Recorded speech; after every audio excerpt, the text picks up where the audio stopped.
sa ato ang buhay nga Dios. So are we blessed ba karong nakaguntaron?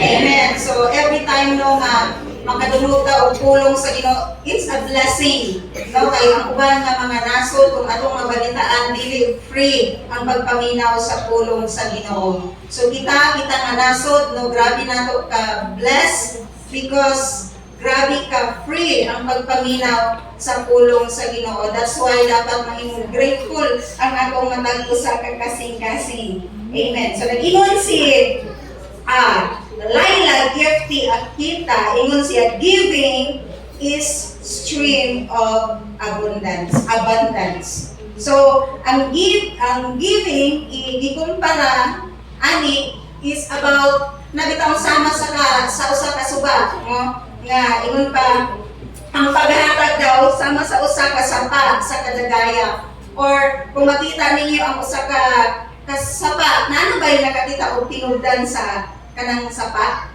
diha sa Pulangi River, diha sa Boulevard, naano ba yung somebody nga nakaanha diha nang dapita nga nakakita gyud sa iyang kanang tubod kung dili diin nagbuswak ang tubig. Somebody, ang kanang naa sa kabukiran, so para sa mga nga, nagpuyog yun sa kasuog-suogan, na ay mga times nga ma-witness yun na mo ang tuburan sa usa ka sapa, pero dili sama sa sapa, nga itong makita diha nga grabe katamo. Kana lang sapa, nga kana bitang mga pila lang kadupa, pero bisan pa og kanang moabot ang El Nino, dili siya mahutdan og tubig. Tungod sa iyahang sa kanabitang iyang tinugdan nga makaingon ka, grabe ka, amazing si Lord. No, sa makaingon ka diha sa tuktok sa mundo, no, sa pila ka bukid, kung kinsay hilig og kanang sana mountain climbing,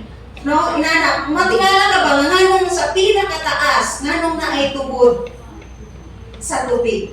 So dili nimo matugkad ang milagro, no, ang gahom sa Ginoo. So gikumpara ni ba sa diyan nagmeditate ko imo nga bitaw Lord, no, ang kung muhatag ta, no, sa tama nga paghatag, kung muhatag ta nga kana bitaw kinasing-kasing ang pagpanalangin sa Ginoo sama sa tubod sa usa ka sapa nga dili maputol.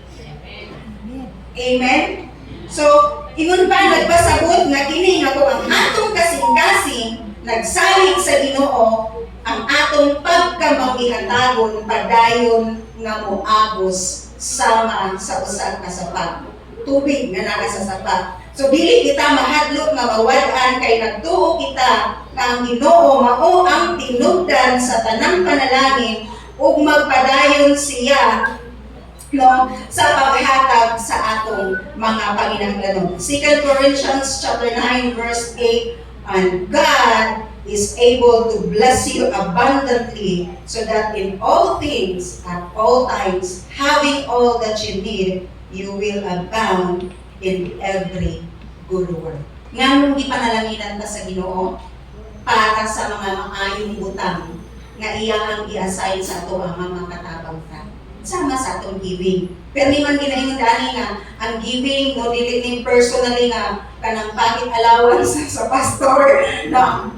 Actually ang atong pastor dili gyud makagunit ana, no, kay naatay ka og galingon nga treasurer, then kung kanang sila pag mag-count bawal nga isa lang, dapat duha or tulo, no, anak na sila nga mag-count because natay higher nga gatides po tali ato. And kung inyo makita ang atong mga giving, mauni ang nag-run sa atong church, pangbayad sa kuryente, pangbayad sa rental, kung no, somebody nga mag-question asa di ay paingon ang amuang paghatag. So mamuning padayon mo ning atong giving gawas sa mga renta ang atong misyon sa uban nga mga lungsod pa.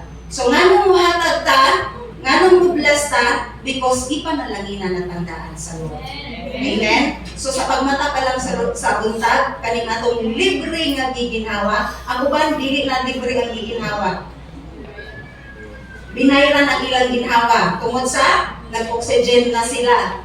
No, binayran na, dili na libre ang hangin nga ilang giginhawa. So naata nga mo bless, muhatag faithfully sa Lord because i-bless na tanggaan sa Lord. Sukad pa sa sinugdanan. Our writing, nga muhatag kung bless sa Ginoo karong morning. Amen. So let us all stand. Let us pray at umanlamon ang naturang mga tithes and offering. Ginoong Diyos, nilabing gamhanan, dagan kaayong salamat karon nga kabuntagon sa opportunity to give back, Lord, what is due unto you, O God.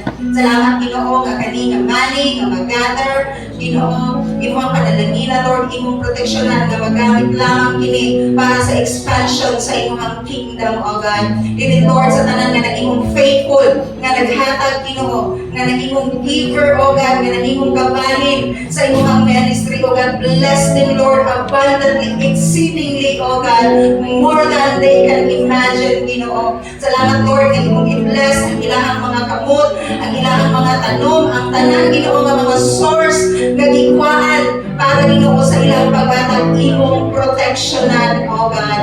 Salamat, Ginoo, nga padayon ka nga mahimaya kanila, O God, nga nakita po nimo ang ilahang mga needs, Lord. Salamat nga ikaw, Ginoo, magapanalangin kanila magatupag sa ilahang mga baghang, Lord, financially, O God, dili lang po sa finances nga bahin,